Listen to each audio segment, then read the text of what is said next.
Voilà, le point suivant, c'est Madame Chautard qui nous présente une modification des règles de fonctionnement, et c'est la délibération qui a été remise sur table parce qu'il y avait un mot qui avait malheureusement été vraiment inversé, et c'est à la relecture que nous avons vu ça. Ce petit mot dit exactement le contraire, donc c'était important de le changer. Madame Chautard va vous préciser ça. Donc, je rappelle que c'est en conseil des usagers du 15 octobre que les représentants des parents d'élèves ont sollicité l'instauration d'un nouveau forfait pour les accueils de loisirs maternels et élémentaires du mercredi. Jusqu'alors, les familles pouvaient confier leurs enfants selon 3 forfaits suivants. Le forfait à la journée de 7h30 à 18h30 et un forfait matin avec repas, alors qu'on avait au début mis sans repas. Dans le dossier, c'était écrit sans repas. Or, ce que nous voulions, c'était avec repas. C'était avec repas, c'était cette solution. De 7h30 à 13h30, un forfait après-midi sans repas. L'habitude, donc les enfants venaient l'après-midi. Mais on n'avait pas cette possibilité d'offrir aux parents l'instauration d'un forfait matin sans repas. De 7h30, on va jusqu'à 12h30, donc c'est quand même intéressant financièrement. Et puis, donc c'est une demande, on l'avait fait voter, ce nouveau tarif il a été voté quand on a voté les tarifs en janvier, mais il fallait acter la mise en place, s'organiser. On propose de le mettre dès la rentrée prochaine, au retour des vacances d'avril, enfin, comme c'est pour les mercredis. La création de ce forfait nécessite donc d'ajuster le règlement de fonctionnement validé le 28 juin 2018 et modifié déjà le 15 octobre dernier. Parallèlement, le décret du 23 juillet 2018 modifie le cadre juridique applicable aux accueils de loisirs sans hébergement afin de permettre, tout en maintenant un cadre sécurisé, de renforcer la qualité et la cohérence des activités du mercredi en lien avec celles organisées les autres jours. Ces accueils deviennent à présent des accueils de loisirs périscolaires ou accueils de loisirs.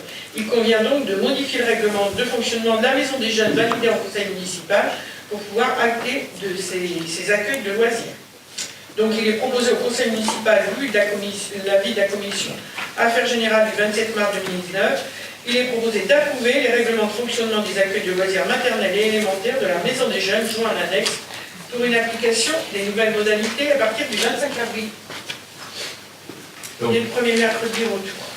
Modification liée à des évolutions réglementaires et une modification liée à la volonté d'accorder une souplesse supplémentaire pour répondre aux familles.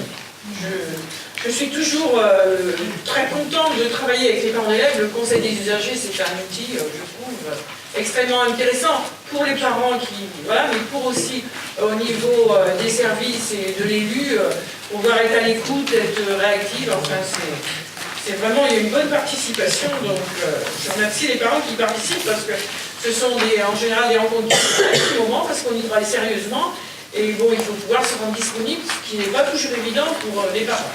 Donc je les remercie. Mais, y a-t-il... Oui, Madame Goba. C'est une question sur la forme, pardon, pas sur le fond.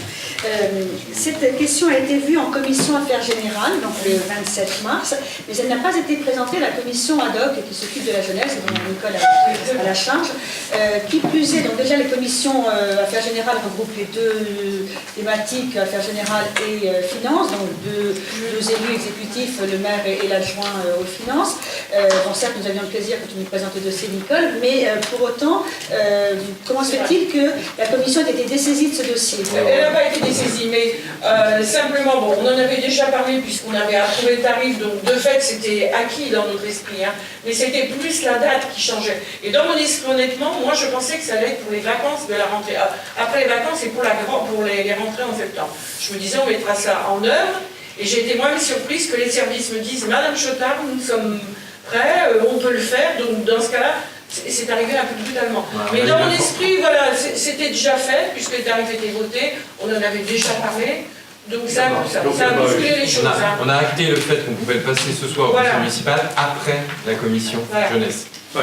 D'où la commission Affaires Générales qui nous permet de encore capter quelques sujets. On a dit comme en plus c'était du tarif aussi, donc voilà. Dans l'esprit c'était prêt, mais je ne pensais pas, moi non plus, honnêtement, je m'étais dit on mettra ça en œuvre en septembre, on m'a dit on est prêt, pourquoi on ne peut pas.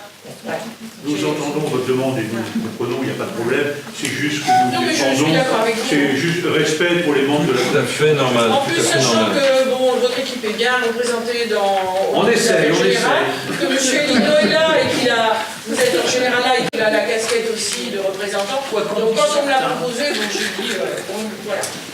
Eh bien, merci Nicole pour ces explications. Donc je mets aux voix qui s'abstient, qui vote contre, adopté à l'unanimité.